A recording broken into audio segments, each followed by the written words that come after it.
Hello, everyone, and welcome to Super Switch Headz, the premier Nintendo podcast in all of the internet. My name is Matthew Stoner, and here with me are is Emma and Dan himself, DCD. Y'all are here. Welcome. Good to be here. Hey, happy to be here. Yeah, you all are here because this is a Xenoblade Chronicles focused episode. So if you're a Xenoblade head or if you're brand new to the Xenoblade franchise, this episode or YouTube video will be one for you. It'll connect all of the stories we're going to talk. This is heavy spoilers. Also, for the sake of clarity, we simplified many of the story elements. Xenoblade has huge lore that's very complicated. And so before we get to Xenoblade Chronicles 3, we simplified it just a little bit and focused it without going into too much detail. Okay, that's a lot of exposition to say. How are y'all doing? Doing great. Yeah, things are good over here. This is your kind of episode, Matt. You're always the lore guy on Switch Headz, so. Yeah, that's me.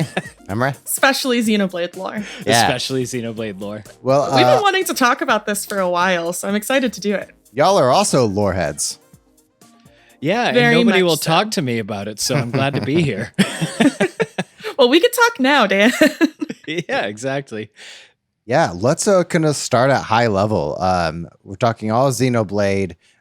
Throughout the games, they carry these huge themes. Throughout the franchise, they talk about things like taking fate into your own hands or killing gods or the abuse of authority figures. What do y'all think about the overall themes that connect the games and the franchise as a whole?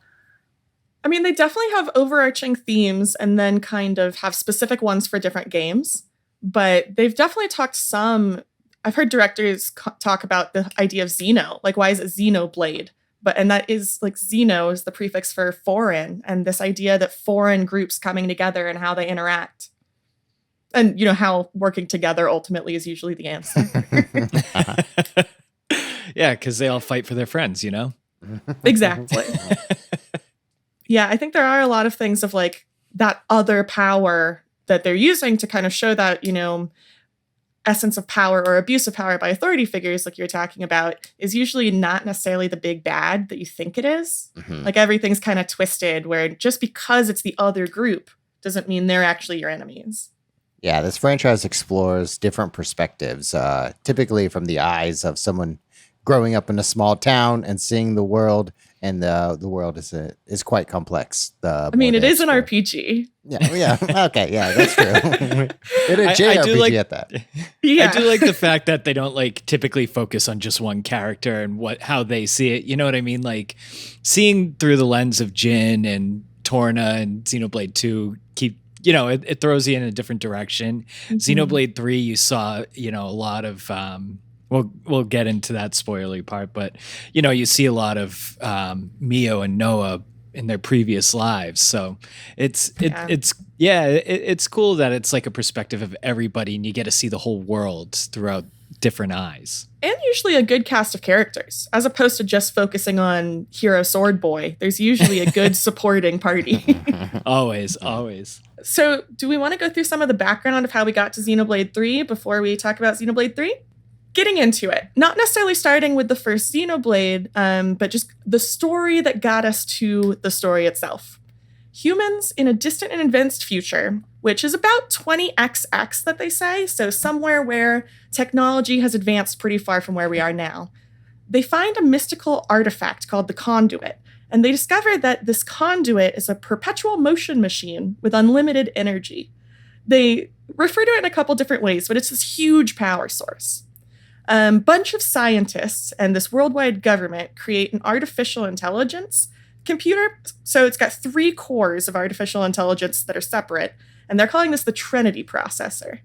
And these 3 AIs are supposed to protect and monitor the conduit and also kind of use its power. So it's the way that they are trying to recruit this power source. It's the future. So these scientists have a huge space agency up like in the stratosphere or whatever layer of Earth that is. And before we get too far into it, these three AIs are referred to as Ontos, Logos, and Numa. So in this, kind of prequel to the stories, there's an uprising of rebels who want to fight the worldwide government, and they're afraid that those people are going to come and take the conduit. Out of desperation that something's going to go wrong and that this conduit might be destroyed, or worse, that the Earth itself is about to be destroyed by a huge war, there's a scientist named Klaus, or Klaus? Debatable. Klaus. Klaus. He basically uses this Trinity processor to run an experiment using the conduit. And he's doing this kind of on his own. No one really knows what's happening, and he does it in a moment of desperation. And he's trying to either make the current Earth better or make a better Earth. This doesn't go well. Basically, everything gets either destroyed, or you basically see the scene of the entire Earth getting taken over by some power when he hits a big button. Earth-shattering experiment. Portals open all over Earth. Things either go into other dimensions, or dimensions are basically split, depending on how you see it. Basically, some things are sucked through into an alternate dimension, and some things remain on Earth. The important things that get sucked through this new dimension is Klaus himself, and a couple other important scientists, one important scientist and one of the Trinity processors. So Klaus essentially has created a new dimension where not much exists in it except him and a couple other things. And then this Earth still exists as the alternate dimension where things are going wrong because stuff is getting sucked into alternate dimensions. So the important thing to think about is that there's now this kind of pocket universe with Klaus, another scientist named Galea, and one of the Trinity processors, and then Earth, which is dealing with the fallout of all of that, and two of the Trinity processors. So in the pocket universe where Klaus is, Klaus and Galea are basically turned into godlike titans by this Trinity processor. The Trinity processor is just trying to basically execute Klaus's experiment and create a better universe. And in doing so, makes Klaus a god, and also makes Galea a god because she's there.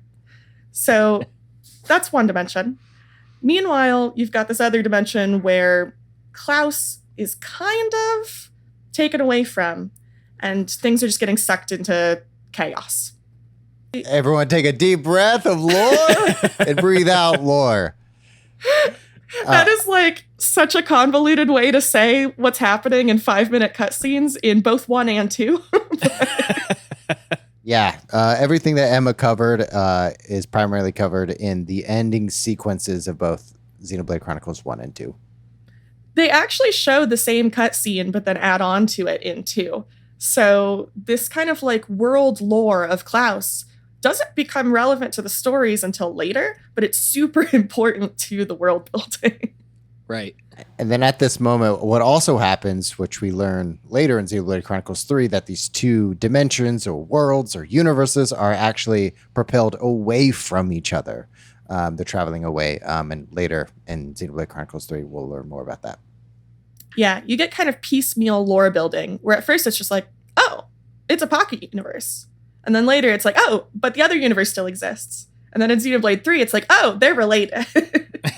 Say, Matt, why don't you take Xenoblade since that one's your favorite? Okay. Yeah, you're right. It is my favorite. Yeah.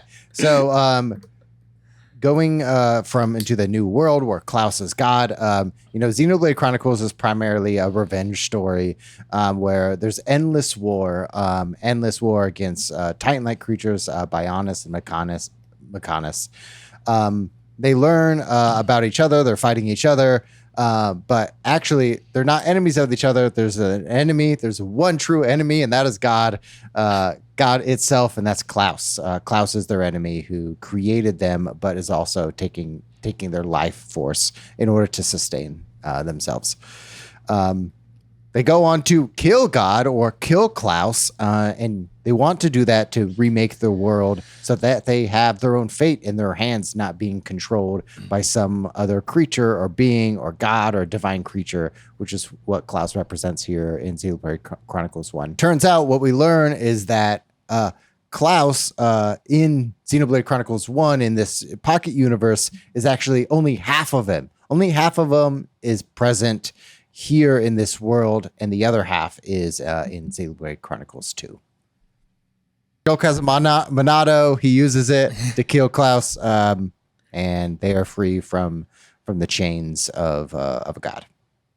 Basically a sword that can kill God because it itself is also God, because what is God? I was going to throw in that, going back to the 3 AIs, Ontos was actually tossed in as the Xenoblade world on his own,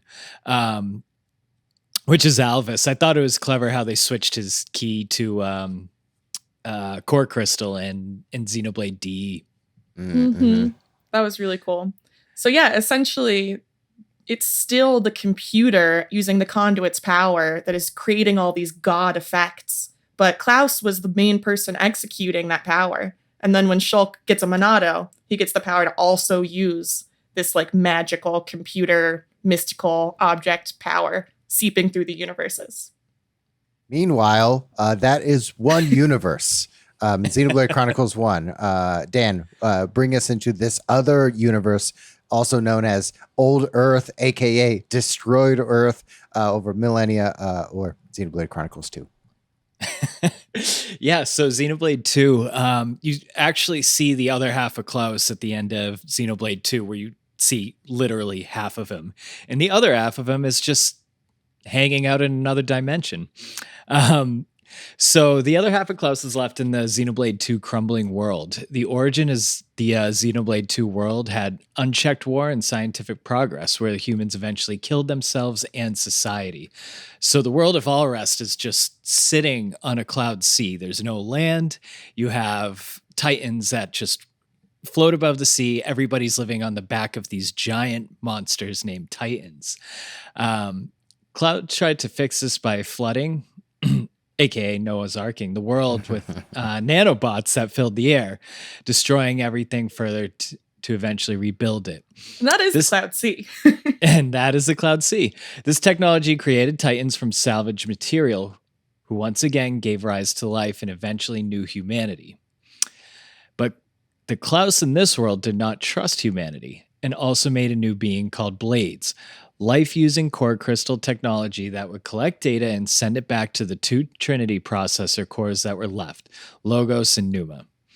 In Xenoblade 2, a boy Rex tries to save his new girlfriend and humanity by searching the Promised Land. That girlfriend is Pyra, if anybody's curious, Mithra, or Numa. One of them. All three. Or, I mean, even toss in... 2 or 3 is debatable. Yeah, that's true. I guess, well, yeah. 1, 2, or 3 is debatable. Rex learned that God who isn't who he thought it was. God is a failed human, and also Rex's main enemies are actually humanity itself. Both Xenoblade 1 and 2 end at the same time. Klaus dies in both universes at the same time, and the conduit just disappears. And both worlds are saved. And happily ever after, with a question mark? I mean, yeah, you basically have Klaus split, seeing his failed experiment in Destroyed Earth version of the universe, trying to fix it all, giving up on humanity. And then he tried to recreate humanity and it didn't work. So he's just kind of sitting there watching it all, unhappy with how the experiment worked. And then eventually, yeah, Klaus dies in both universes with, Shulk killing him and Rex, doing what he's doing and the conduit's power going away. So you see Klaus kind of disappear in both. And at the end of 2, you're kind of left with this idea that, sure, the universes are split, but it's fine. Everything's fine. The conduit's going to disappear and there's just 2 universes. They both saved the world, right? Right. Until Xenoblade Chronicles 3, baby. We got it this year, 2022. There is an undefined amount of time that passes between the end of Xenoblade Chronicles 1 and 2 where Klaus dies. Despite Klaus's experiment causing both worlds to propel away from each other, for some reason, they start actually going back toward each other. Maybe that's love, maybe that's connection, or an overall theme about we are meant to be together in order to solve our own problems. Nonetheless, the worlds were previously were separated are now barreling toward each other at increasing speed in order to reunite. If they do reunite, there's total destruction for both worlds. I have a lot of questions of the physics here. I'm not going to lie. What's your first question? Let's go. Yeah. Oh boy. We'll get into that. But yeah, essentially, I'm also curious of just the timing of all of this, because Xenoblade 1 seemed more like a one-off. And then once you get to some of this, I wonder how much they retconned or planned in all of this when it's like, oh, now their worlds are reuniting. I feel like Xenoblade 1, when it was made to just be a standalone game.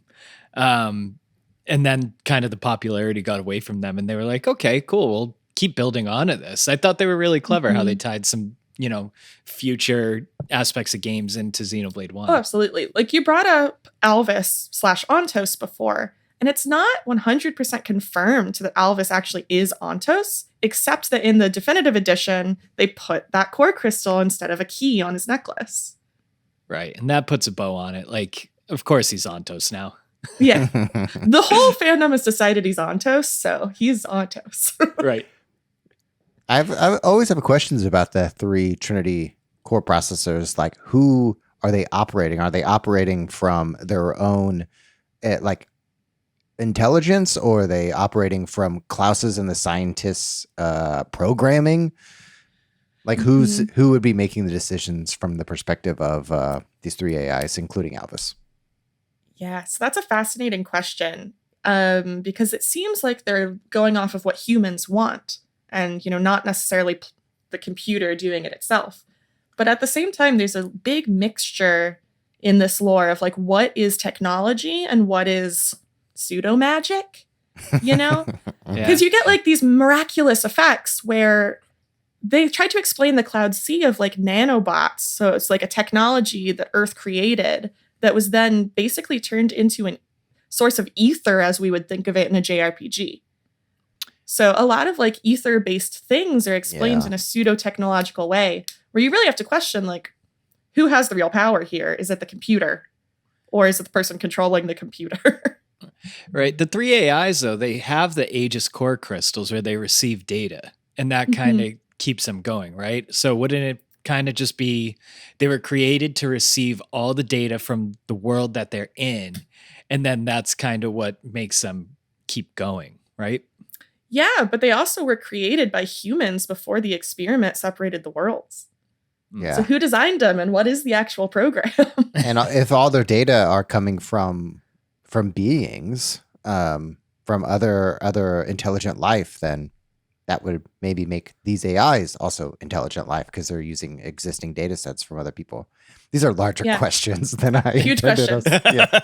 No, we can circle back in the questions section because they also imply that ether motes flying away in 2 and 3, potentially, I want to get back to, are the data going back to the core crystals. So like when people die and turn into ether as blades, that's that data going back to presumably Numa and Malus. Or Logos, sorry. It's all There's good. so many different names. Yeah. Okay, yeah, I feel like we're getting into big questions that we can circle back around to, but let's talk a little bit about Xenoblade Chronicles 3. So, I mean, a lot of the things we've been talking about is there's these 2 worlds hurtling towards each other, and 2 queens from each of the worlds begin communicating before this collision happens, or intersection, as they call it at some point. These 2 queens are hoping to save themselves, their loved ones, their entire worlds from complete destruction. And their plan is to make a big computer thing to store all the data about everyone in these worlds and everything in these worlds into a central computer. And they basically are trying to make this as like 2 halves that are going to come together into, when they collide, one computer. And then mere moments before these worlds collide, and that's supposed to happen, and everything should go off without a hitch, this computer begins to boot up and time freezes. Within that, apparently, feelings of fear, doubt, and regret from everything in the world and the data stored in the central computer begins to manifest. Fear is so strong that it manifests into a physical being, concept, etc., that is freezing time in that moment. And instead of letting the computer deal with the destruction of the worlds and rebuild everything from its data, it just freezes time there and messes with the world. And that's kind of where the game begins, in this endless now. You get thrown into the storyline, not necessarily knowing this, but stuck in this frozen moment of time right before the worlds actually finish colliding, or are in the process of colliding, as you see throughout the landscape. Yeah, which we see elements, as you're alluding to, throughout the landscape. We'll see parts of Xenoblade Chronicles 1. We see many of the land masses look similar to maps and mountainsides and seas of previous games, as well as mishmash and portmanteaus of different worlds and levels throughout Xenoblade Chronicles 3. I mean, it really most of it looks like a bizarro fan fiction. Yeah. It's as if they took the two and just mashed them together right before everything would go into a collapse black hole. Right. Yeah. And when I was doing the research on some of these notes, Emma, you did most of the work. Thank you for that. Just the idea of like having these feelings of fear manifest, being so afraid that these worlds are going to collide, that it manifests into a being that like stalls time. Yeah. Even though the time is frozen, this world of Xenoblade Chronicles 3, it has its own timeline that continues. So it's a little bit tricky. I mean, we can get back into what is time, but I don't know if time really fully froze. Time froze in an instant, but Ionios is that world continuing but not dissolving fully. But there's still forces of that disillusion or, explosion of the two universes coming together that are happening all around them. So time froze, but at the same time, it just kind of went off on a tangent. Yeah, and also watching different Xenoblade Chronicles folks on YouTube, they also say that time, while it looks frozen, it's also moving at an incredibly slow pace. And at some point, because these feelings are feelings of people and these feelings will die, that this endless now that they're experiencing, if it were to go on, it would eventually end at some point. What that at some point is, I'm not sure. Well, I mean, the way I would say it is it would eventually end because the destruction of the two universes is still happening. Right. When this being that is fear personified froze the program of the computer they were trying to make. So instead of this great plan by the queens to recreate the worlds, it's keeping it stalled before that program can run. So eventually at that pace, I think they would just dissolve into nothing. Let's get through this. Yeah. These are the things that we'll argue about for years. Okay. Yeah. So chapter 1, you're introduced to the two fighting sides. There's two sides fighting for life. I'm actually forgetting the names of them already. Kevis and Agnes. Agnes, yeah. Kevis and Agnes. So you're introduced to the three fighters from Kevis to start. The two opposing sides are sent on an unexplained mission to recover a weird energy source. In the two groups, you meet three kind of similar fighters from Agnes, and you end up fighting each other. During this fight, you meet Guernica Van Dam, you meet Amobius, and Guernica turns them into Ouroboros, where the two from each side, one from Kevis, one from Agnes, they actually merge into an Ouroboros, which is kind of a giant monster, and entrust the future to fight them. The two groups, even begrudgingly at this point, join forces, and they become friends to go and fight Mobius. Yeah, I think it's also worth mentioning that although the game doesn't explain this, it's very clearly the worlds of Xenoblade 1 and 2 as the two different nations. I thought so too, but the only thing that threw me off was so the characters like Lans, he has the kind of blue look to him. Mm-hmm. Those are they're Machina. That race is from Xenoblade 2. No, it's from Xenoblade 1. I thought they were the Indoline people. No. So there is an Indoline hero, but Lanz is Machina. He's from Mechonis. Oh. All right. Yeah. Never mind then. How do they That's explain the- it in the game? They say, hey, it's like a power core body, or So they all have power cores. That's the circle on all of them. right? Yeah. Right. They Or power explain- frames. Power frames. Yeah, got it. Yeah, but I guess Lanz, it's like part of his body, and then Uni and Noah have like power frames specifically. I thought he was Indoline the whole time. All right. Well, No. Who is? I'll look up the hero because there definitely are Indoline in the story, but essentially you get 3 people from Xenoblade 1. So you've got Hyentia, you've got a Machina, you've got a Homs. And then Right. the 3 from the other side of Agnes, you basically get kind of a mixture of humans, blades, flesh eaters. Which I kind of want to circle back around to because it later seems like everyone is a mixture and not purely Homs. Tyon has a core. Tyon does have a core. They revealed it in the update with the swimsuit. Yeah. Really? And Yes, he has a core on his chest that you never see in the base game. Mio's is pretty out there the whole entire time. Yeah. Well, yeah, because it's very familiar looking. Mm-hmm. Don't you at also- me because I just Googled Tyon Tyon Xenoblade swimsuit. Yeah. Did you get some fan art? there's less than I expected, so hopefully Xenoblade heads get on it. Yeah, but even just the art of the 2 different nations, you kind of get this idea that it's very much the themes of Xenoblade 1 and 2 in these nations, these cultures that are built up. And they're immediately set up as these 2 warring groups that have nothing alike. Cue By the way, Xenoblade. Teach is the one who's Indoline. Teach. Yeah. Yeah. He's the one.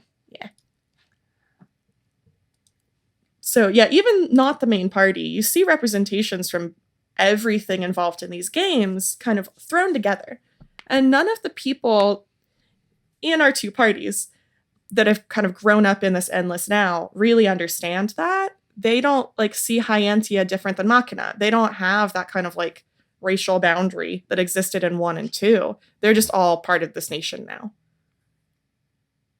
Yeah, I was kind of surprised that they didn't like have any mention of like, you know, saying Uni was a Hyentia or, you know, Mio is Gurmati. Like I thought they would just kind of mention some of that as like a throwback, but like, no, not at all. No, because I mean, I think the idea is that this is so far removed that these children don't know their roots at all. They don't know their history or where they came from. That's Yeah. why it's such a mystery at the beginning. They Yeah. just know we're the good guys, they're the bad guys. We need life to live. So there's the whole thing of like fighting to live, living to fight. That's all they know. And then there's kind of this very pseudo Christian idea of them gaining knowledge in their Ouroboros forms and starting to learn more. Mhm.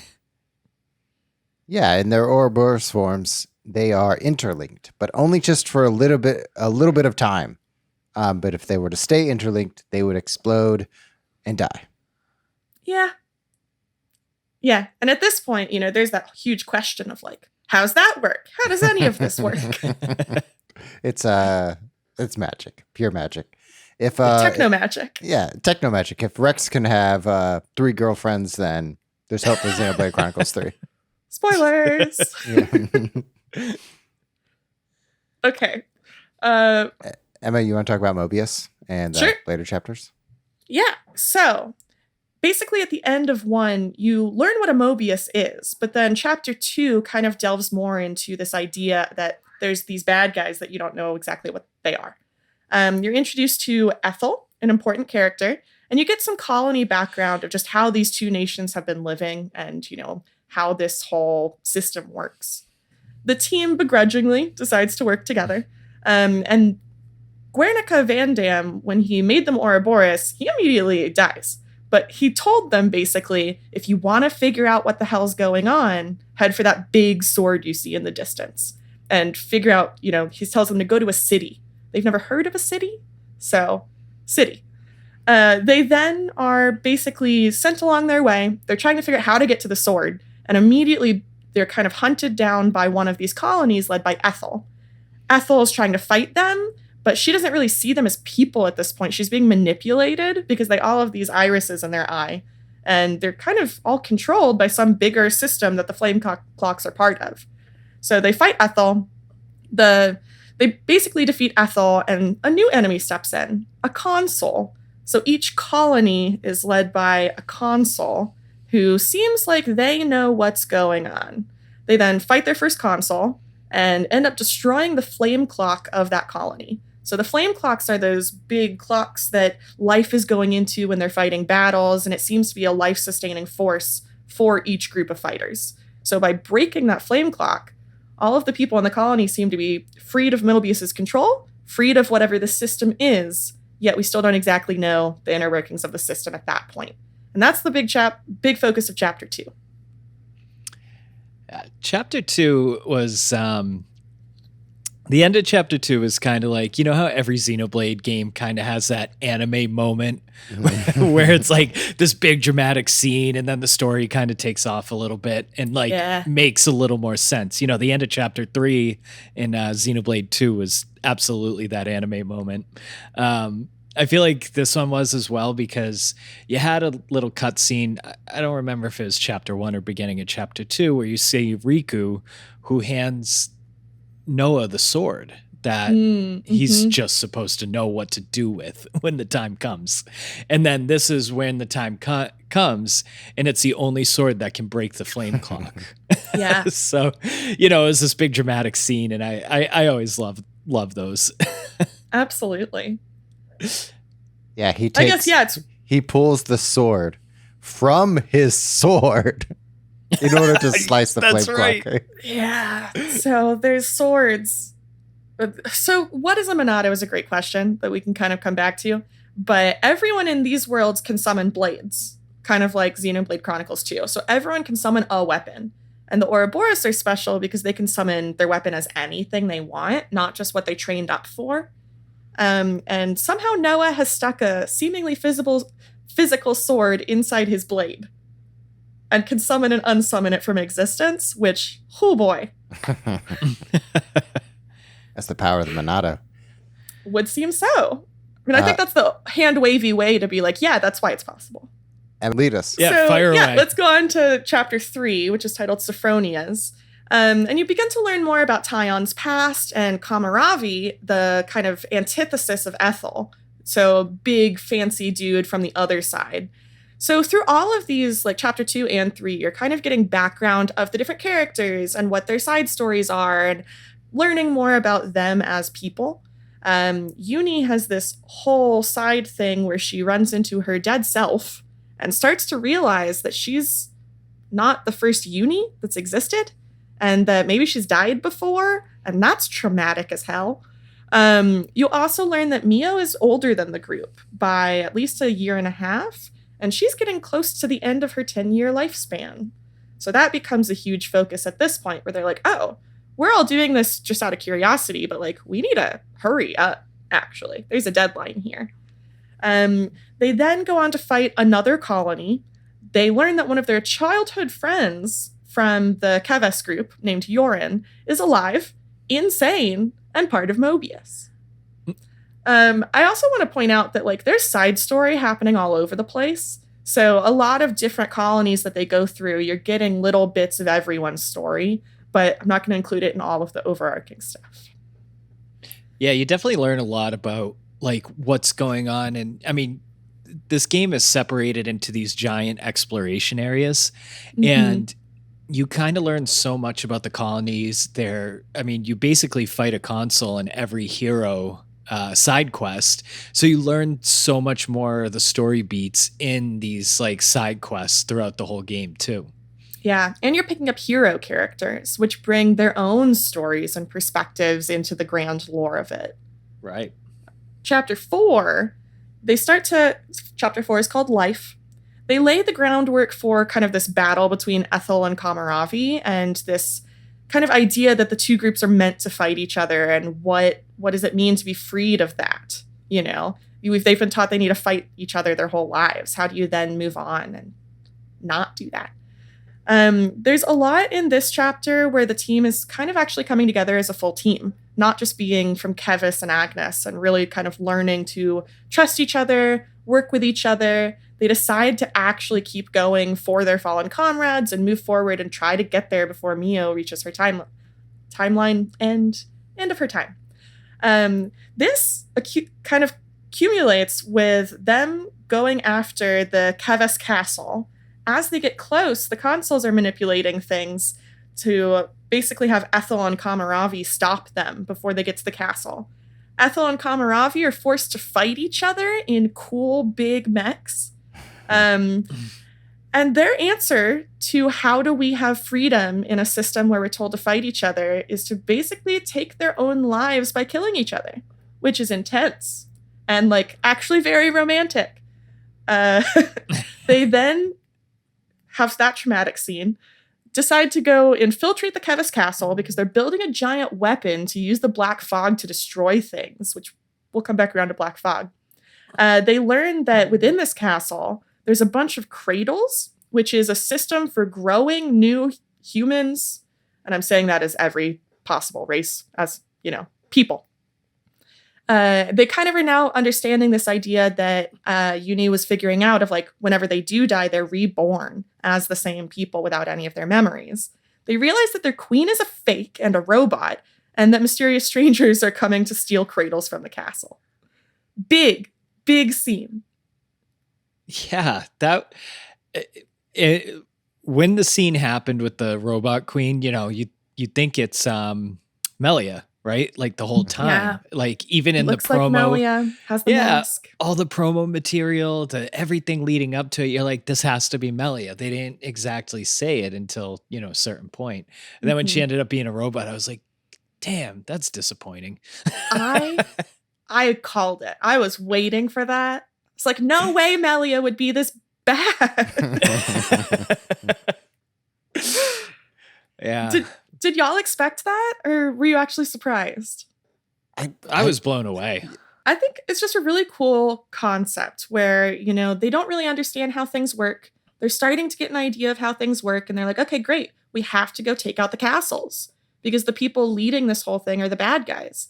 And then they realize that it's just a figurehead, and these shadowy consuls are something. Something is controlling their entire world and existence. And it's not the queens that they thought they were fighting for at all. Right. I kind of forgot a little bit about how chapter 4 ends, because chapter 5 is like the most emotionally charged scene in any game I've played. Yeah. The series of like 4, 5 into 6 is the big kind of cutscene. There's a ton happening. Yeah. But it all just tops itself, because when I got here and was like, oh my God, the queens are fake, I constantly was like, I need to talk to someone about this, but was a little ahead of you guys in the Discord. Like, y'all will never guess. Yeah, it was nice being the last one to make it through there. Tons of people to then be like, yeah, I know, right? Okay, so this leads off with them realizing this whole idea that they're reborn every 10 years. They knew they had a 10-year timeline, but oh shit, there's a whole system to make new ones of us. And mysterious strangers are trying to steal them, which leads into 5. A lot of the gameplay of 5 focuses on the city. They finally make it to that big sword, and they realize there's a whole city that exists outside of their nation system. And it seems like these people live longer than 10 years. They've got babies, they've got old people, they learn how babies are made in an oddly touching sequence. They also are kind of introduced to this idea that people can live the way they want. They can love people, they can have families, they can have jobs just for the fun of it. They don't have to be fighting constantly. They can kind of just exist. They also learn that they're not universally popular here. There were other people that were training to be Ouroboros fighters. And, what happened at the beginning was kind of circumstantial. But they agree, with the city's ideals, and they kind of decide that they're going to work with the city and be those heroes that they wanted the Ouroboros team to be. They also meet Shania, one of the people who is training to be those Ouroboros fighters. So yeah, you get a lot of flashbacks and them just kind of interacting with the city. And there's a whole sequence where you're not fighting anything at all, just running around a city doing quests. You get more flashbacks on Yorin and kind of their childhood stuff and build up all their characters. And then, kind of once you're done learning about the city, the team is asked to cross a giant ocean area, which is super cool. I love Cadencia, to infiltrate the other castle, the Agnes Castle. And they're told that they need to rescue an important person there who has the only information on how to locate the real Agnian queen. So, that's a lot to deal with, but no one else has any better way to go about this. Now that they've reached the sword, that was their goal. So they're kind of going off of like, okay, city people, y'all must have intel and information. What do we do? So they cross all of Cadencia. They make it to the castle. They infiltrate prison and just hang out in prison for a little while, a couple of days. They then, like, that was actually fun prison. They break out of prison with this person they were supposed to go find, which you then learn is the daughter of someone else you met. They break out of prison. Seems like it's going well. They're about to escape, but you meet M and N, two enemies that basically shut them down hardcore. And they go back to a different prison. Prison round 2 is very, very, very not fun and is a very long cutscene sequence where basically they're trapped. Mio is held in a cell for an entire month as the clock ticks down on her 10 years. And the end of chapter 5, called Eclipse, is the eclipse marking Mio's homecoming. And honestly, chapter 5 ends with Mio dying, Noah distraught, and everyone's thinking that everything's fucked. And Noah technically, he gets hit in the head at the end of it too. Yeah. I mean, there's this whole thing of like, are you going to fight? What are you going to do? All of you are stripped of all your stuff. And he like doesn't have a way to solve any of it and gets knocked out. He watches Mio die in front of him. Yeah, it's like you have that.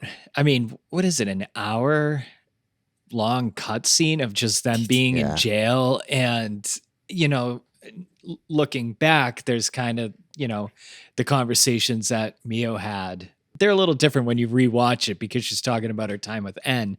But it's she it's even says at some point, I wish I could live with my Noah. And you're like, oh, that's so sweet. She called him my Noah. Right. But it's like, I've never felt so hopeless just watching a video game for like an hour. Like you keep thinking, how are they going to get out of this? There's going to be a way. There's going to be another anime moment where something blows through the wall and they all jump out, but no. Like they did it well though. There's that point where you actually get control again. And all you can do is walk around your cell and bang on a door a few times. But they give you that power as the player to do that. And yet it's futile. Like nothing happens. You can't do anything until the cutscene progresses. Yeah. And then once you're done just being like they basically make you feel defeated for an hour. And then you watch Mio die and it's just devastating. Like absolutely devastating. Go ahead. Yeah, you're just entertaining these ideas of like you destroyed a flame clocks. You're not sure how being reborn works. You're not sure if Mio will come back, and so Noah's feeling that that watching. On top of that, to make the angst worse, you learn that if you reach your actual homecoming, you're not reborn. And so what they're doing is waiting for Mio to reach her natural homecoming. Right. So it's like doubly piercing of like, if you die in combat, they just remake you. But if you make it to that 10-year homecoming, they kind of imply that you're donezo. You're dead. Yep. Yeah, I remember just playing that and like I made the mistake of starting that cutscene at like probably midnight. Yeah, we all did. Same. And then it was like 1:30 in the morning by the time it was done. And I was just like distraught. And I was like, what the fuck just happened? Like, and I wasn't able to play the game for like another day or so. And it was just like, all I could think about was the ending of that. It was so... That transitions really well. Yeah. That transitions really well because 6 starts off right after 5. And I kept going at 1:30 a.m. But basically, it cuts you off right where Noah, you're not sure if Noah, like, he just got hit in the head. He could be dead. Mio's dead. Everything seems terrible. And then you get a lot of cutscenes learning that Noah has lived many, many lives. In most of those lives, he met Mio. And in one of them, even had a kid. But over and over again, you kind of see different lives of Noah as he's in this weird mental space, possibly cloudy area, reliving different memories. You also then learn that one of those iterations of Noah became N, this shadowy figure that is working with the consoles and just handed your ass to you previously. Noah decides to fight against kind of all the bullshit, even if it means not having Mio. He's kind of coming to terms with Mio might actually be dead. And then, surprise, Mio's not dead. There's this huge twist where Mio, and since, I guess taking it back, if Noah is N, M is actually Mio. Noah, the version of Noah that kind of turned evil, was given a choice by Mobius whether or not to kind of continue existing forever in the grand scheme of Mobius or not. N went along with the temptation and brought Mio with him as M. So M was able to talk with Mio, and previously when we got our asses handed to us in some fight, M has this ability to kind of take over people's bodies. So she body swapped with Mio at that point, and the Mio that was in prison was actually M. And Mio got to run free for a month.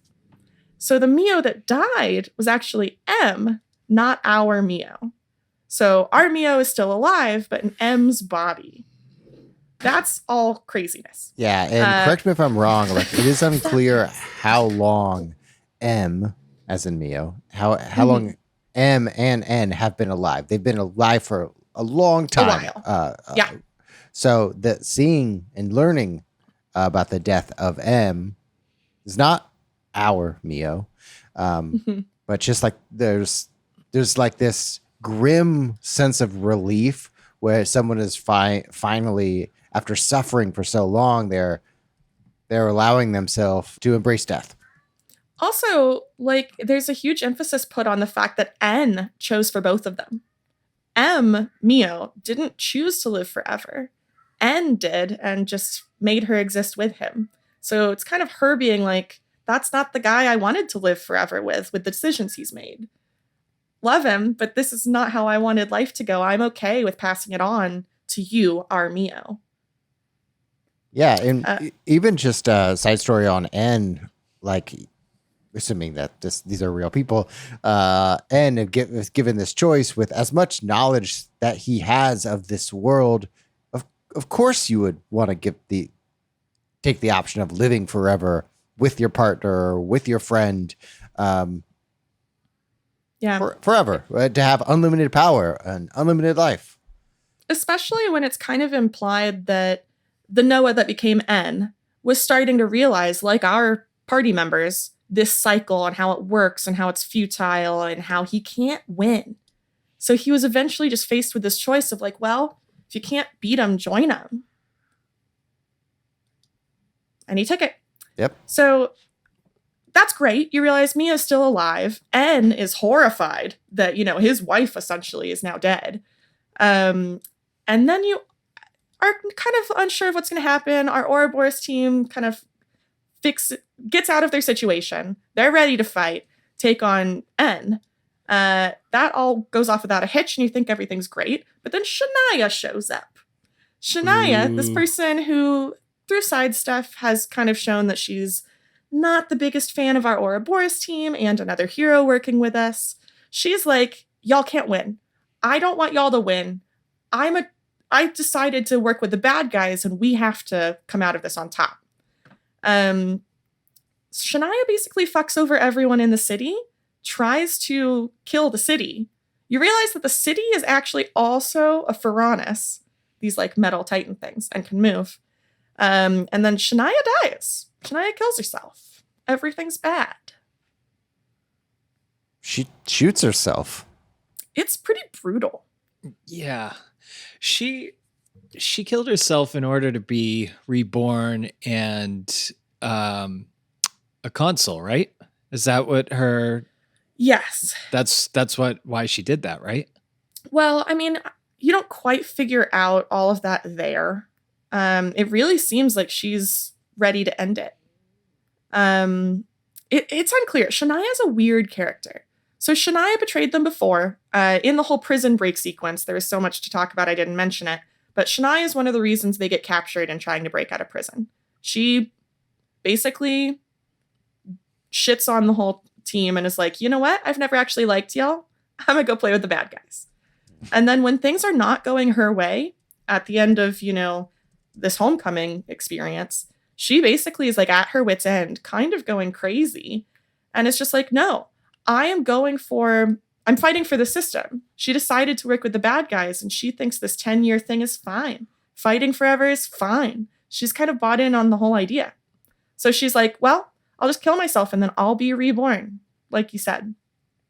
But she doesn't at that point know she'll become a consul. She's just of the assumption that I'll be reborn and live another 10 years. I'll just keep doing this. So one of the hardest parts of writing all of this was most of the plot is inside story we're not even mentioning. One thing I do want to say about chapter 6 is I think, when they were explaining M and N and how M switch with Mio, I thought they did a really, really good job of doing the flashbacks of showing the tear that came from M's eye when she met with the team when they were trying to break the prison, and they kind of explained everything and showed everything pretty thoroughly. So there wasn't really a lot to question that came out of it. I just thought chapter 6 was so well written. It was really well done. Yeah. I mean, arguable whether 5 or 6 was better.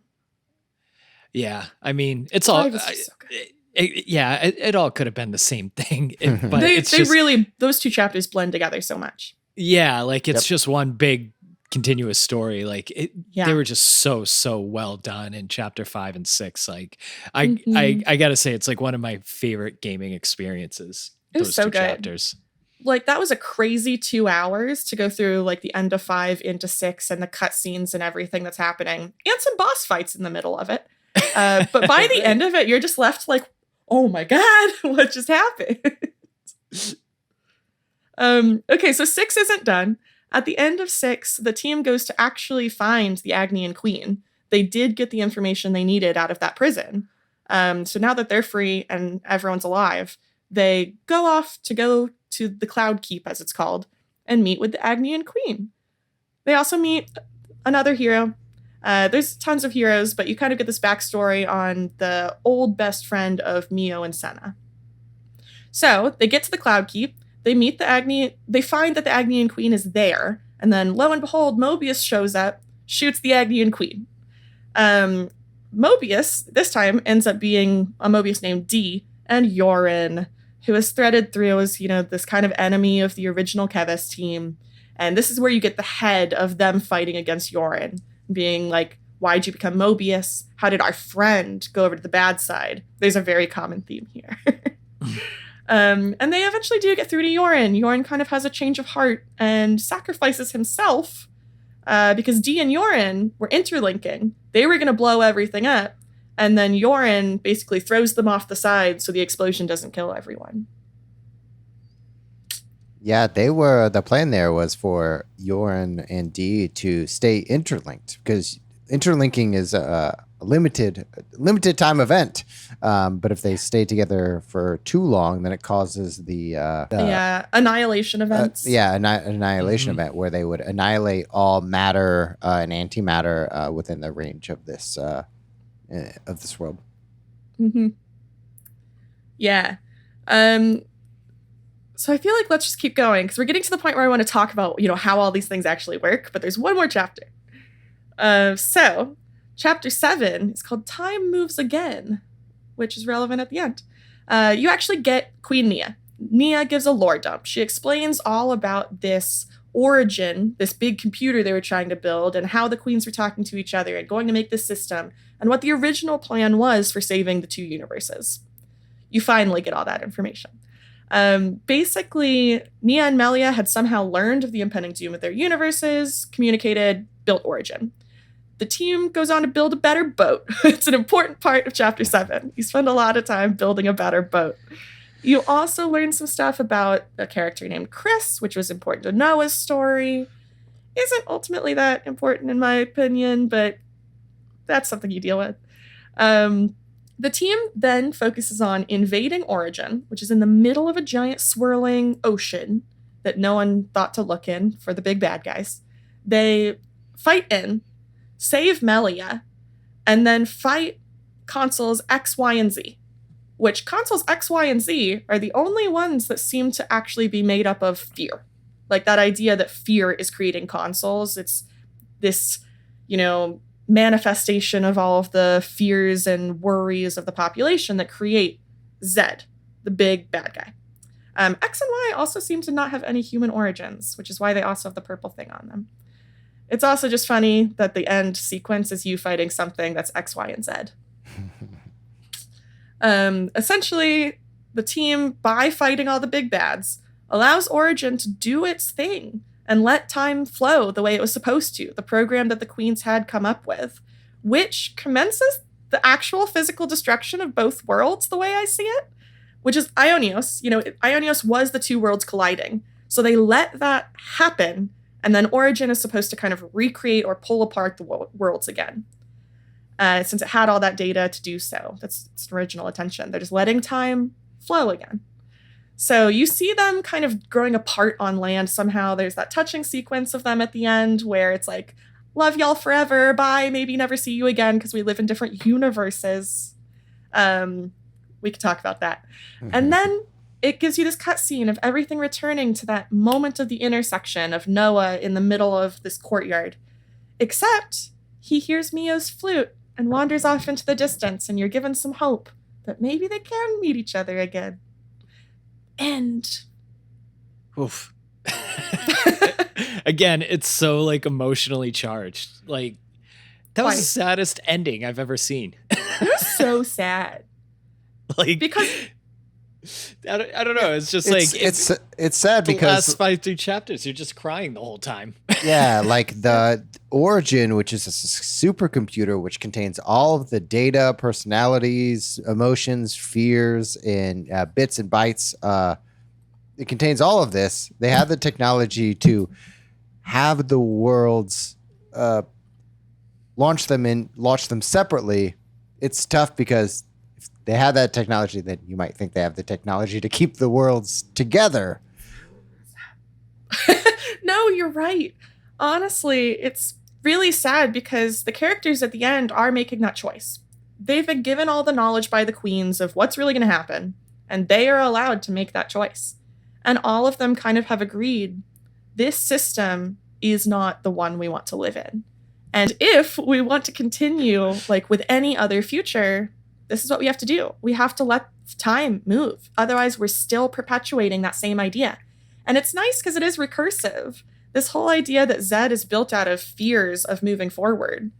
The characters all deal with that at the end. And they all agree, no, we can't give in to those fears. We can't hold on to this still time. We have to just see what happens. Yeah, and if the conduit existed, no longer exists, if it existed, then you can imagine what that would mean for these worlds and what they could do. Maybe they create a separate pocket universe within the pocket universe in order to bring these characters, create a brand new world. Create a brand new world. Yeah, so the conduit doesn't exist here, and so they're using, Melia and Nia are using their technology as much as they have with all the data in both of these worlds combined in order to embrace the reality that they're all facing, which is to live separately. So, that gets into a point where one of our general universe implications points. The conduit doesn't exist. However, they've basically built a conduit. The conduit was explained by Galea, the female scientist in the Klaus story, as a multi-universe manifold. So it's this idea that the power of the conduit is actually energy from a bunch of universes stacked together, and it's energy leaking through the universes. So what they're doing is using the power of two universes colliding. If you think of it of atoms all hitting each other, that's a huge release of power is those annihilation events. And they're using that power to function or to like supply the power for Origin. They're creating a conduit by using this power from two different universes. Oh, that's interesting. But just a limited conduit. It's not a... Super limited. Yeah. Because that energy would run out. You know, if you think of like a nuclear reaction, the energy is eventually going to run out, whereas the conduit was somehow self-sustaining. But they're using this energy of like two universes colliding, and all it's supposed to do is that original function of Origin. And this gets back to what you were saying before of that stopped moment in time. If left to go on enough, the black fog was causing annihilation events. The two were eventually going to destroy each other.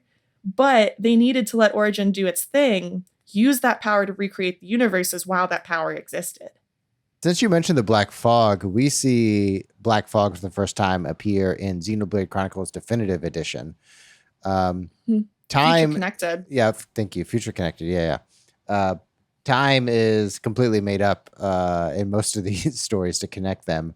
But Black Fog, as it appears in Future Connected, is probably the beginning of the worlds of Xenoblade Chronicles 1 and 2 slowly coming together to create these events so the worlds hurtle towards each other. Yeah, there's some fuzziness on how Future Connected is actually connected to the future. Because the black fog there functions a little different. It's like possessing things.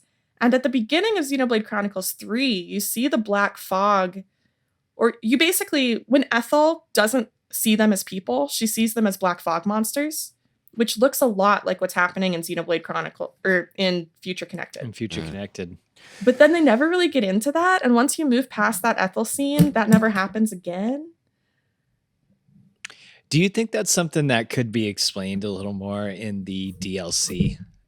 Very possible. I think the fourth part of the DLC is supposed to be like a Torna style game, right? Where it's 20 hours. Maybe it connects a little bit of things, and hopefully it tells us who Riku is. Oh, yeah, they've got it. I guess we didn't really talk about Riku and Manana. They were so great. You get Nopon. You get Nopon, too. Mm-hmm. And the Nopon Riku, somehow don't have the iris throughout the whole game. They're not stuck in this 10-year system. Yeah, that's never really explained either. There's a lot of things about the 10-year system that aren't explained at all. Like, why 10 years specifically? Why did they only include people who seem to be about 10 years of age when the intersection happened? Because it seems like, all of our people were 10 when the collision happened. And everyone stuck within this 10-year cycle seems to be of that age. Why not adults? Why not younger people? None of that's explained. Yeah, I did read a little bit on Reddit Deep Dive, is that when Zed captured Melia and put Melia in Origin to sustain it, Origin is using Melia to progress time. So when people are reborn, they're using Melia's thoughts and feelings and know-how in order to make why they are 10. Not sure, but they're using her specifically to process this aging. That would give some truth to the statement of like we're born from the queens and then returning to the queens. Right.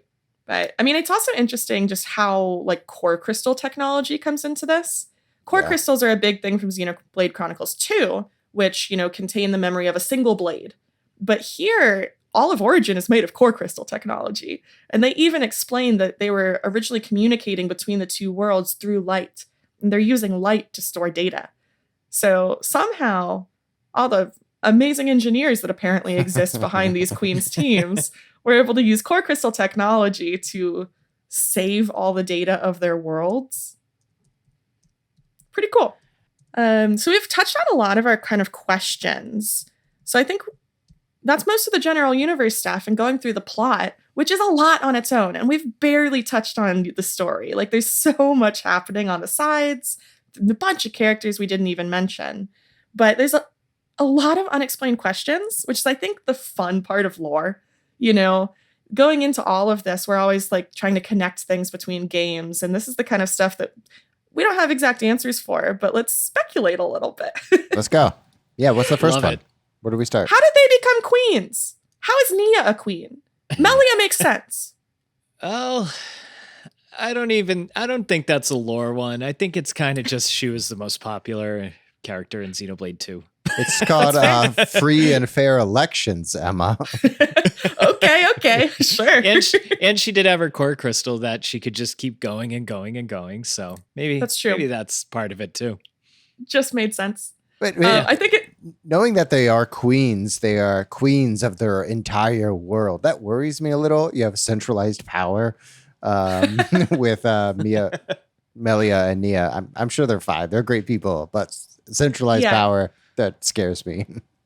That's fair. I mean, Melia was set up to be Empress, so that honestly makes sense. Future Connected was dealing with her coming to terms with how to lead people. Nia, I guess, just has the willpower. Yeah, and but is Nia apparently also, married to Rex. There's that. But like, she also is kind of like throughout the adventure of Xenoblade 2, like she became well known across all of Alrest, right? Like, yeah, she revived the Prince of Moradane before they knew she was a blade. She's from Gormat. And like traveling throughout. So like that also could be kind of like a little reason for Nia to become the queen. Yeah, definitely. I think you're right, though. Ultimately, it was just a good decision for the game plot. Yeah. But I do have to wonder. So other questions we kind of talked about. What's up with the city? The city people don't have irises. They're not part of this 10-year cycle. And at the end of Xenoblade Chronicles 3, it's implied that these are long line descendants. So they're not going to exist when the worlds come back. They just have to hope that they'll be born again in that same ancestral lineage. That's a weird one. Yeah. Like, I feel like that one is so obviously missing that it had to have been explained. Like that one. You know what I mean? Yeah. I mean, maybe there's some more, again, a DLC question I think could really focus on the city. What's up with the founders? How did we get here? Like, there's some stuff implied that the founders... So there's two founder groups. There's the original founders, when Ionios first came into existence. And then at some point, N destroyed the city. They've got a new group of founders, rebuilt the city. And it's kind of implied that some of those very first founders could maybe have been some of our friends that survived the intersection. It could have been Shulk, Rex, Zeke, any other person. Because if Melia and Nia made it, someone else must have too. Mm-hmm. They just probably died at some point. Yeah, one of the statues of the founders in the city looks pretty similar to Shulk. Yeah. And it's also... They also kind of point at, like, what happened to Mio and Noah's kid? I think he's one of the second round of founders. Because he was born around that time. N is the one that destroyed the city. So their kid should have been relatively close to alive then. Yeah. There's a lot in the city to still kind of explore. I am surprised we don't get any reveal of their child being a character or someone or something. Yeah. Even if it's like a hero character or a background. Have this, maybe it's Yorin. I don't know. Just having, I'm surprised we didn't get a reveal. If we're going to introduce a childlike character of the two of the biggest characters in the game, and we don't see the child in any form outside of these cutscenes, I wonder if we'll see this child DLC? in DLC. Yeah. Just back to the city though, it's the only place that's unique to Xenoblade 3, right? Like every other area we've talked about is a mashup of the two worlds, and even Torna's thrown into the mix. Mm-hmm. So like, what in the world happened to the city at the end of the game? Because it's not going to one or the other, right? It's just gone. So it's data that shouldn't have ever been in Origin. Origin is just reiterating data it already had, recreating people it already knows. And the city people are new genetics. Origin data isn't in that. And you even kind of get some hint that So going back to ether motes being core crystal technology, every time that someone dies, they've got like ether motes that kind of come off their body. And that could be information going back to origin. That's how their memories do kind of continue on, and they still remember stuff from their past lives. And this whole off-seeing thing is probably helping that. However, the city people don't give off motes. None of their, like, when you see them die, you never see that. They're not off-seen. They don't have the motes fly off. Their data's not going back to origin. So, like, Monica is dead. Monica's dead. And Gondor. Gondor dead. Dead. Shania, dead. It's possible if the people that got married and had them, like, there's a possibility they could come back in the future. And it's honestly kind of very much implied that Monica and Gondor could be sons of the kid of Mio and Noah. So if Mio and Noah get back together, Monica and Gondor might come back. So, and any of the folks, because the people from the city are not backing up to the cloud, they lost all the data in the reboot. Yeah, but it's still possible to make it again. Yeah. Huh. So that's one that I forget exactly what all the pieces tie together to, but the whole idea that people think that the son of Mio and Noah was one of the founders. He founded House Van Dam, which is the lineage that gave rise to Monica and Gondor. So if they do get back together, who knows? Although genetics are extremely variable. They might not come back. Right. Can we talk about Lucky Seven and Monado? Absolutely. And where'd this sword come from? Well, it's built from origin, they say. Why does Rico have it? That's a great question. And why is Riku in charge of giving it away? Who is Riku? Yeah. Like, I can't get over it. He gives Melia that little head nod at the end. Or is that at the end, or is that post game? I think it's at the end. I think, yeah. Is it at the end? I'm not sure. Anyway, Riku is their child. Riku is the child. I don't think about it. Who knows? But there's clearly something more to Riku. Like, he has a Master Smith hammer. Like, Yeah. There's a lot going on there. He's the only Nopon in existence with a deep voice. True. I mean, Nopon in general deserves some talking about because they exist outside of the system. They seem to know that the two sides fighting is not all there is to the world. And yet they're told they basically don't interfere. Whether or not the average Nopon knows stuff is a pretty interesting question. And that begs the question if during this reboot, when the worlds were separating, if Nopon don't have irises, they're not going into the origin. Are the Nopon from Ionios dead? Well, how do Nopon reproduce? I don't know. Nopon also have shown that they can survive everything. And like, if the Nopon Sage is anything to go off of, they can physically cross between universes. So, who knows? What are Nopon? Are we going to get a spin-off game of Nopon and get the lore of them? That'd be great. I hope so. That would be really great. But I mean, it is still going back to Lucky Seven. There's this magic Monado, essentially, that is made out of just the metal of the supercomputer Origin. And yet it can somehow go into a blade that's able to like phase in and out of existence. So there's something clearly very special about this sword. Is this sword affiliated with one of the Trinity processors in some way?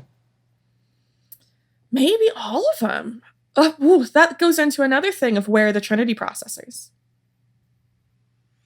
Was Origin somehow built using all of them? Or are they just gone? Because at the end of 2, it's kind of implied that Numa is separated into 2 physical beings, Pyra and Mithra. And if they can Like something is almost like they're no longer the Trinity processor. They're allowed to exist as just themselves. They're no longer Numa. So I don't know what happened to the Trinity processor. And it's not really explained. What do you think, Dan? I have no idea. Yeah, okay. I have no idea. I do wish there was like, that's one of the big drawbacks, I think. Like, as much as I loved Xenoblade 3, I think one of the big drawbacks is it left more questions than answers. And especially in like a lot of obvious questions like that. But yeah, I wish it was just explained a little bit better. So I have a wild theory for you that I have nothing to back up on except internet speculation. I love this. What if Riku was Ontos? That was my guess, that Riku was Ontos. I mean, just to be this important being that everybody knows and gives a head nod to Melia and wields the Lucky Seven, there's got to be something to him. Ontos was the one that taught Shulk how to use the Monado. That's true. We don't know what happened to the Trinity processor. If it's Ontos, then it's Alvis, and then if it's on, then he has all the data from Xenoblade Chronicles. Yeah, which is he knows everything. Here you go. But and wait then, a minute. in theory, Logos actually died. Like, his core crystal was broken. So Logos might actually be dead. Numa, in stopping everything and the conduit disappearing, used the last of her power in Ion to destroy the structure from collapsing on the Earth. She separated, so her core crystal's gone. Ontos might be the only left core crystal. Definitely. And somehow turned himself into a Nopon. Zooming I out, like this theory. I did. We talked about this in the episode for Xenoblade Chronicles 3 a couple months ago. But the reason that we don't have playable Nopon, the model differences. A lot of the characters in the game are designed around human-like creatures, because it'd be a lot more difficult to add animations and similar classes from a human-like character to a Nopon, and so. Maybe we're just trying to throw story into a technical limitation or a technical shortcut from the game designers. That is an interesting point. Yeah, that's cool. But nonetheless, we can go back to the Trinity processor speculation. No, I mean, I think it also just last thing on Nopon, I like this idea that they're that other, you know. You've got the two groups, you've got Kevis and Agnes, but Nopon exist everywhere. They're not part of that fight. Yep. You can't play them as one of those groups. Let's say that Nopon are God, and let's kill all of them. Nopon are God. There you go. There you go. So this kind of gets us to a point where we've talked a lot about the story. A lot of our other questions are more, game related and, more freeform. So I feel like in general, there's a lot of story not here. Go play the game and then add us about, what we didn't include. But do we want to talk about gameplay, or do we kind of want to leave it there? Yeah, let's spend a little bit for talking about gameplay. Yeah. Now that we're all wrapped up. Yeah. I mean, it's a great game. There's super cool classes, way too many characters to even talk about. I loved all the classes that they gave you. That was a nice addition. I think they really, you guys talked about it a lot on the Xenoblade 3 episode, but they really took into account what was, a lot of the flaws that came out of Xenoblade 2 and fixed them for this one with the battle system and doing the tutorials. The tutorials went way in the other direction where it was a little bit too handholdy. Yeah. But classic JRPG. Yeah, right. But for as chaotic as the battles looked, they were very simple, very streamlined. They were pretty fun. I do wish that there was a little bit more to chain attacks. Those felt not very satisfying to me. I wish you could stop the music from playing. Right? You hear that same thing over and over. But the gameplay, it was great, but I had a hard time being really into the battles the way I was with Xenoblade 2, you know? Mm-hmm. I agree. I think it was a good mashup of Xenoblade 1 and 2. They used a lot of different skills and abilities from both of them. And they did well at integrating it into a unified system.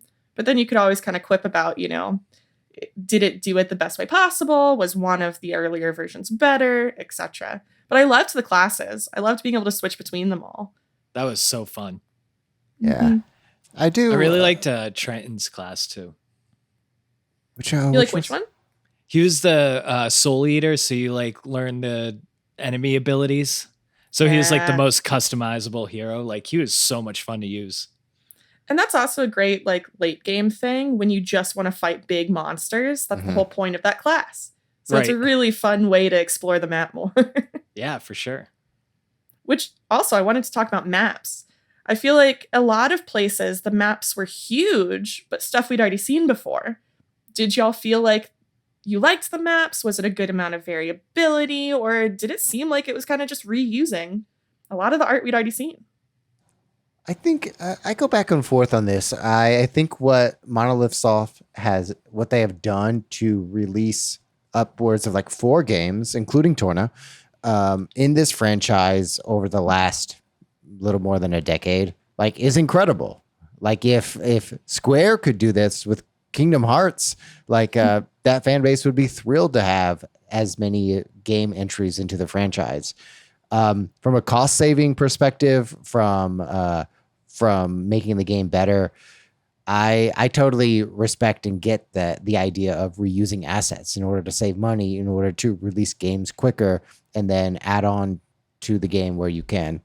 So I think to your question, I go back and forth seeing the perspective from me as a gamer, but seeing the perspective of as a business is they're going to reuse the assets as much as they can in order to save some money, in order to deliver a good game sooner than most other JRPG developers who create whole new engines or whole new assets for every single game. Yeah, I think, that double-edged sword thing or going back and forth, because I love kind of the nostalgia Easter eggs. It's really cool to be like, oh, that's Danog Desert. Whoa, how the hell is that here? And some of the mismatch of what they chose to cross together is really cool.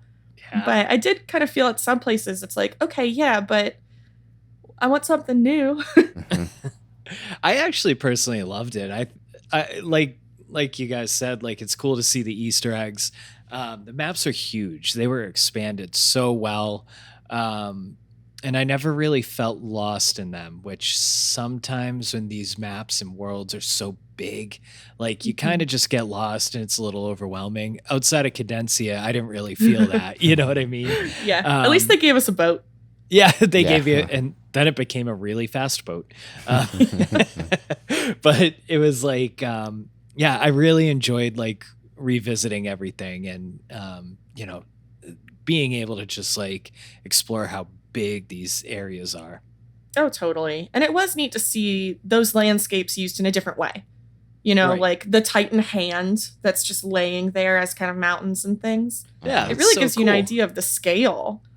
Also thinking about some of the reused stuff, like we have the Makana sword, which is where the city is. What a interesting place to be. Oh yeah. To grow your city as like the top, the peak of almost all of the worlds. And they did do some really cool stuff with it where, yes, there's all of that, but like when the city moves at the end, you get the crater. So you can go back to that sword where the city's not there. Yeah. And like there is some really good map design, but it's just interesting to see what they used and what they didn't. And all in all, like the Easter eggs, if you'd never played the game, you don't need to. You don't need to know what those things are. I think they did a good job at doing those subtle throwbacks where it's great if you're looking for it, but it's not like way too in your face. Yeah. People ask all the time, can I play Xenoblade 3 without playing the first 2? It's like, yeah, you can, but like the experience is so different having played the two before. I mean, You're I played like, them both multiple times. You make that person tea. You give them the tea, and you're like, let me sit down and tell you about Klaus's experiment with the conduit. Well, now you can just give him this episode. Yeah, now you can give him a podcast. Oh, man. Okay, unless there's any big ones, I have a great question of, did you like 3, and is it your favorite, or are you still hung up on 1 and 2? What is the best Xenoblade? I'll go first. Xenoblade Chronicles is still my favorite. Definitive Edition specifically. I love the game. I love its narrative arc. I love the idea of killing God with a sword. I think that's really fun. Hell yeah. Xenoblade Chronicles 3, I think, is from a user experience perspective, really accessible, fun to play. I do wish the battle mechanics were a little bit deeper. I just wanted one additional layer outside of the chain attacks. Maybe like adding a chain attack on top of a chain attack, or one more layer of the battle mechanics would really solidify all of the combat in Xenoblade Chronicles 3. But for me, it's the original. It's where my heart is. Yeah, Nice. I loved Xenoblade 3. I think fundamentally it's the best in the series. How they streamlined the battle, the maps are the most well drawn out. The story was just amazing, but despite all its flaws, Xenoblade 2 is still my favorite. I just absolutely love the story. I love the characters. I love the battle system. I think it's far and away the best battle system in the series. It's the most satisfying to play, and it keeps you engaged the entire time. And I think Jin is probably my favorite character in the entire series. I think he's the most fleshed out, the most well written.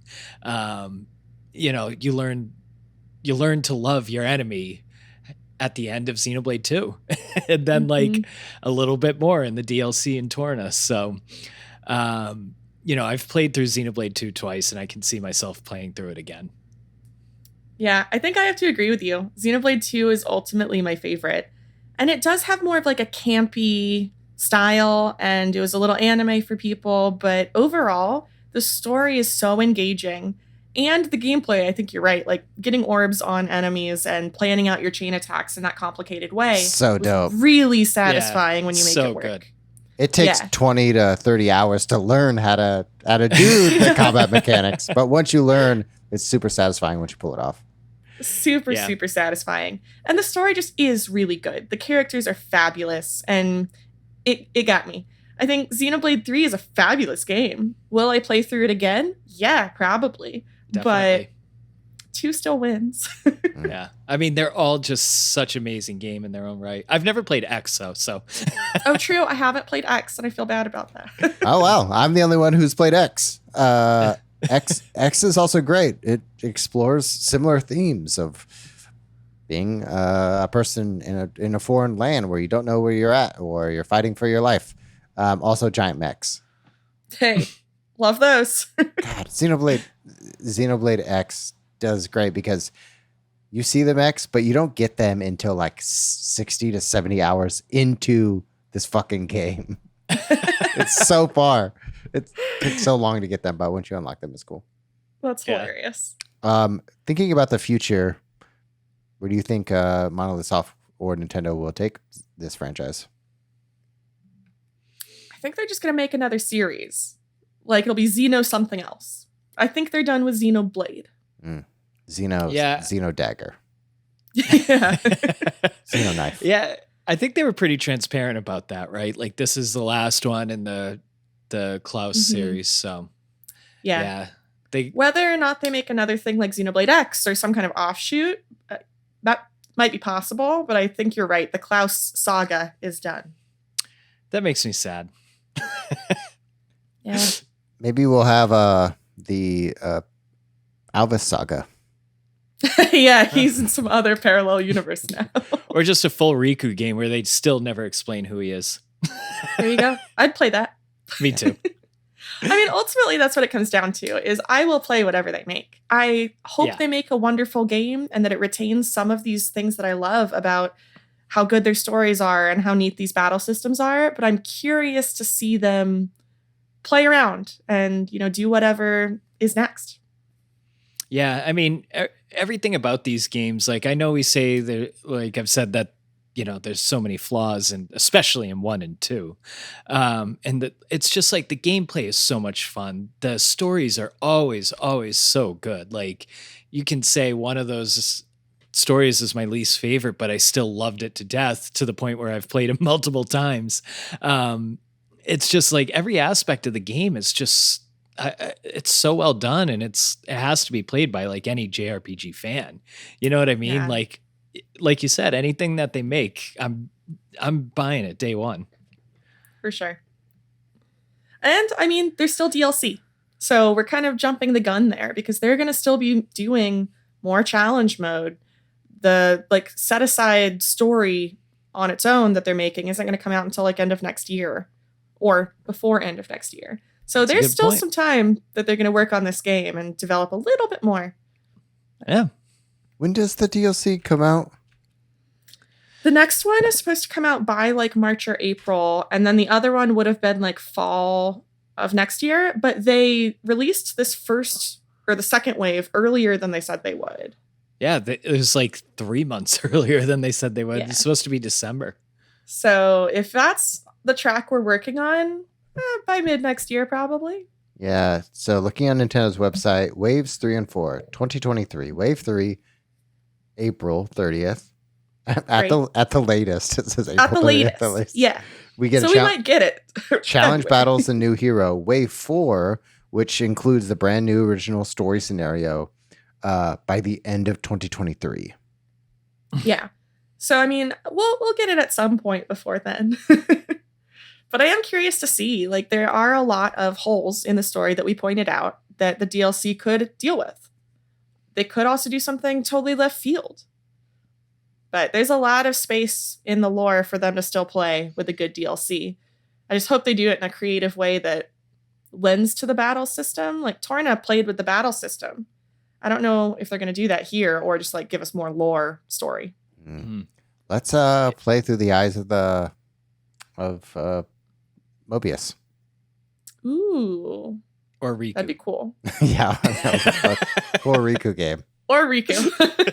Let's get a Riku Warriors game. Ooh, there you go. Nopon Warriors. Nopon Warriors. Nopon Nopon Warriors. Warriors. Where we learn the lore of the Nopon. Amazing. I mean, I honestly hope that it's focusing on Mio and Noah's kid and like the founding of the city or something. But Yeah. who knows? Yeah, because mean, do you think- Go ahead, Dan. Go ahead. No, go. Yeah, we have the key art for the DLC, which contains all 3 Monados. Yeah. Mm. I don't know what that means.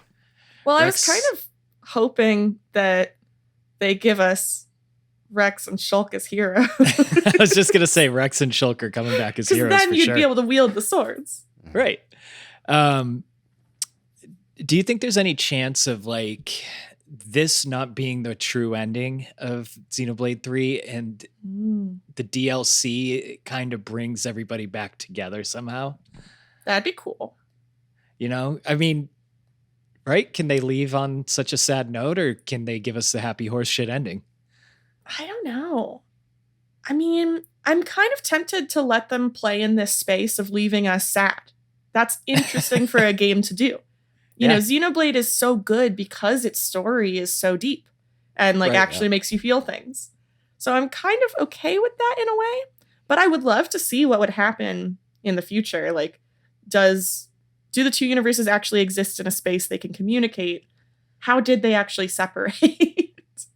That's a good point. Yeah, if Nia and Melia communicated when they're building Origin, then their communications, whatever they're using, light.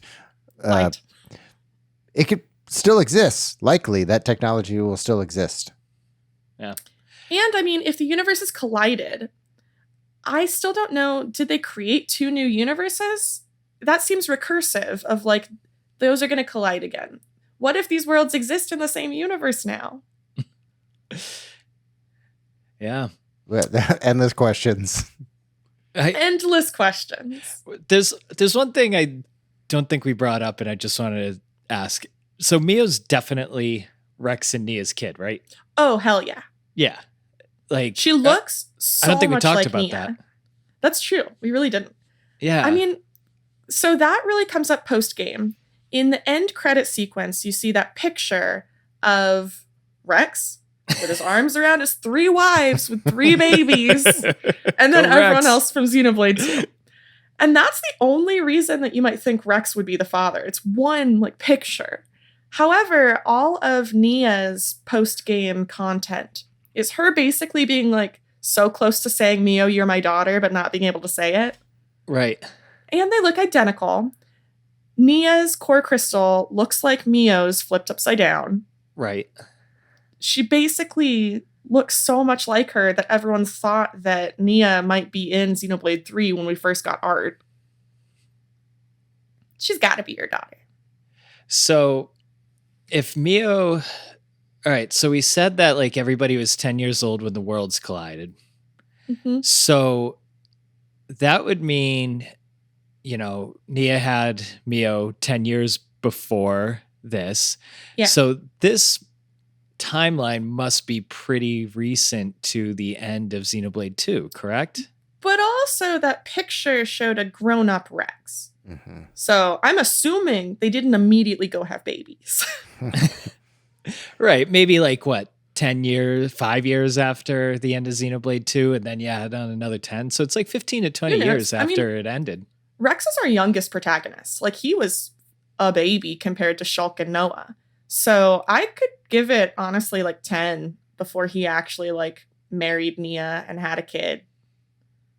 Yeah. Because he was, like, preteens? Early teens? Oh, yeah. Mm-hmm. Let's 16 hope they maybe? waited a little while. Yeah. I mean, Rex was getting busy, obviously. Clearly. Good for them. I mean, he did say he loved them all. Right. What an interesting so- choice. Yeah, that I was love funny. it. But if you do look closely, also, Mio's eyes look a lot like Nia's, but they also look a lot like Rex's. That golden color. Mm. Interesting. Yeah. I think it's cute. Yeah, that's cool. That's a cool little tidbit they threw in. Maybe they'll confirm it in DLC. We'll never know. We'll never know. Well, next time we'll chat, we'll probably be about DLC. We'll have a follow-up.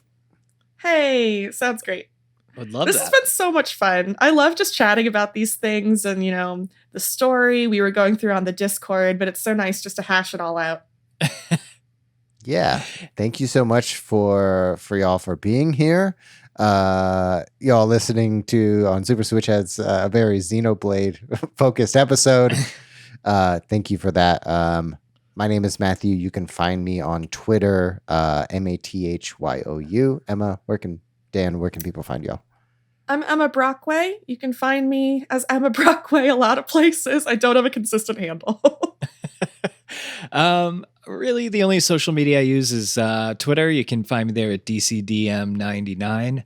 I'm a copy editor over at bossrush.net if you're interested in video game articles. Yeah.